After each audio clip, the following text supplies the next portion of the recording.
Hello everyone, welcome to my YouTube channel. Myself Vijay Khandar from SMS medical college.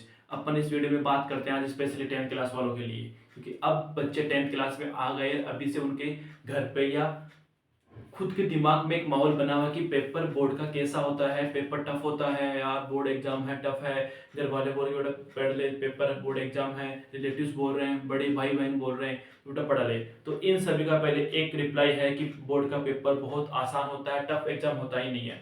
ठीक है, तो इस video में अपन यही बात करेंगे कि अपने को किस हिसाब से बोर्ड एग्जाम की तैयारी करनी है और किस हिसाब से अपने को पढ़ना है। तो अब आप ये वीडियो अंत तक पूरी जरूर देखिए।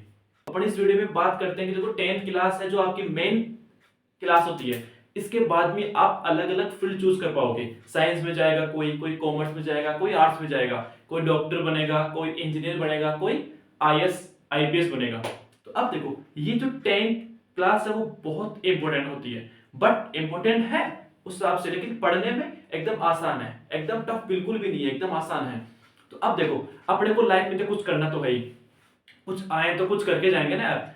अब देखो पढ़ाई सबसे मेन बात होती है, क्योंकि इसमें इसी से अपन कुछ भी प्राप्त कर सकते हैं। लाइफ में कितना भी अचीवमेंट अपन इससे प्राप्त कर सकते हैं। अब देखो अपने को पढ़ना है, अपने का ड्रीम है, कुछ ना कुछ गोल है अपने को अचीव करना है अपने को। तो 10th क्लास में अपने को इस हिसाब से पढ़ना है, क्योंकि ये अपनी फर्स्ट, मान लो सीडी यही है, अपने अपना फर्स्ट स्टेप यही है, अपने को यहीं से कुछ अच्छा करके जाना है। तो अपन ये तो नहीं कि इसमें अपन बिल्कुल लो जाएंगे तो फिर बाद में मजा नहीं आएगा। तो अपन क्या करते हैं, देखो पढ़ना तो अपने को ही, तो अपन स्टार्टिंग से ही अच्छा पढ़ेंगे, उससे क्या होगा अपन बाद में भी अच्छा कर पाएंगे। यहाँ से अपने को एक अलग ही कॉन्फिडेंस मिलेगा, खुद से अपने को मोटिवेशन मिलेगा, क्योंकि अपन कुछ अच्छा कर पाएंगे इसलिए। तो 10th क्लास में जरूर आप अच्छे से पढ़िए, और इतना लोड लेने की बात नहीं है, बिल्कुल आराम से धीरे धीरे पढ़ते जाइए, आराम से आप अपने गोल को अचीव कर लोगे। ठीक है, तो इस वीडियो पर यही बात करते हैं। अब देखो कि बोर्ड का एग्जाम किस टाइप का होता है, बोर्ड का एग्जाम के पेपर कैसा होता है, और पढ़ना अपने को क्या क्या पड़ता है। तो इन सभी को पहले एक बात सोच लो कि पेपर तो बोर्ड का एकदम आसान होगा, टफ तो होगा नहीं। तो अपने को पढ़ना क्या क्या है, अपन बात करते हैं। अब देखो अपने को क्लास लेनी है, लेक्चर्स लेने हैं, और एनसीईआरटी उस टॉपिक की अपने को पढ़नी है। देखो एनसीईआरटी सबसे मेन इंपॉर्टेंट है बुक 10th 11th 12th सभी एग्जाम के लिए। एनसीईआरटी से बाहर कुछ भी नहीं आता, एनसीईआरटी ऑलरेडी बहुत अच्छी बुक है। ठीक है, तो अपने को क्लास लेनी है और उसके साथ में अपने को एनसीईआरटी पढ़नी है। एनसीईआरटी पढ़ लिया, खुद के नोट्स बना लो अच्छे से, बढ़िया, क्योंकि खुद के नोट्स बनाएंगे ना तो अच्छा लिख पाएंगे अपन एग्जाम, क्योंकि अच्छे अपने को याद रहते हैं क्वेश्चंस, बाद में अपन लिखेंगे आंसर तो याद रहेंगे अपने को। और एनसीईआरटी की जो क्वेश्चंस है एक्सरसाइज वो कर लो।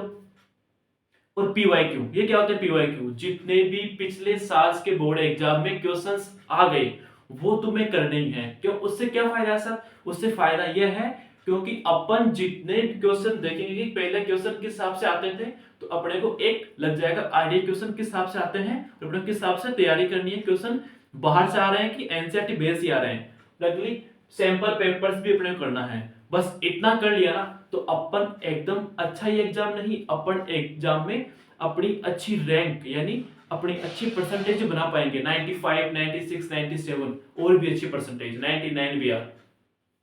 ठीक है, तो अब देखो इतना कर लोगे ना तो तुम एग्जाम में टॉप करोगे। और अब देखो यार लाइफ में आए तो कुछ करके हो जाएंगे ना यार। तो 2-3 साल इतनी मेहनत कर लो कि अपनी आने वाली लाइफ पूरी सेट हो जाए। अपनी लाइफ सेट होगी ना तो अपने घर वालों की लाइफ सेट होगी यार। वो भी अपने लिए कुछ बहुत कुछ सोच रखे हैं कि अपना बेटा इतना आगे बढ़े, इतना बुलंदियां छुए। कि देखो सबका सपना होता है घर वालों का यार कि अपना बेटा डॉक्टर बने, इंजीनियर बने, आईएएस बने, समाज में उसकी वैल्यू बने। तो वो इंपॉर्टेंट चीज यार, उनके लिए अपना कुछ करना पड़ेगा, तो अपने को पढ़ना तो पड़ेगा। तो तुम अपना टाइमिंग फिक्स कर लो यार कि 2 घंटे मुझे डेली का पढ़ना है तो पढ़ना ही है, अपने काम गोल के लिए मुझे काम करना तो काम करना ही है, और बाकी काम तुम खेलो साथ में, खेलो कूदो भी साथ में, क्योंकि हेल्थी रहना भी इंपॉर्टेंट है। तो डेली का डेली पढ़ना भी है, तुम्हें डेली खेलना कूदना भी है, तो उसमें तुम्हें कोई भी कॉम्प्रोमाइज नहीं करना है। तो बस तुम 3 काम कर रहे हैं। एक तो कंसिस्टेंसी कि अपने डेली का डेली अपने करना है। दूसरा कंसंट्रेट होकर काम करना कि अपने को पढ़ाई अच्छे से करनी है, कंसंट्रेट होकर फुल। और खुद से कमिटमेंट कर लो कि मुझे बोर्ड के अंदर 95 प्लस या 98 परसेंटेज प्राप्त करनी है तो करनी ही है, किसी भी हालत में करनी है मुझे। क्योंकि सभी के लाइफ में मुश्किल आती है यार, कभी क्या हो रहा है कभी क्या नहीं हो रहा। तो उन चीजों को अपने को होगा, सही बात है सभी के साथ होता है, तो उन चीजों के साथ में मजा उसमें है ना यार कि अपने मुश्किलें आ रही है लेकिन अब अपने गोल को फिर भी अचीव कर रहे हैं, मजा उस चीज का है। तो मुश्किलें आएगी बट उन मुश्किलों को पीछे छोड़ो और आगे बढ़ो और अपने गोल को अचीव करो यार।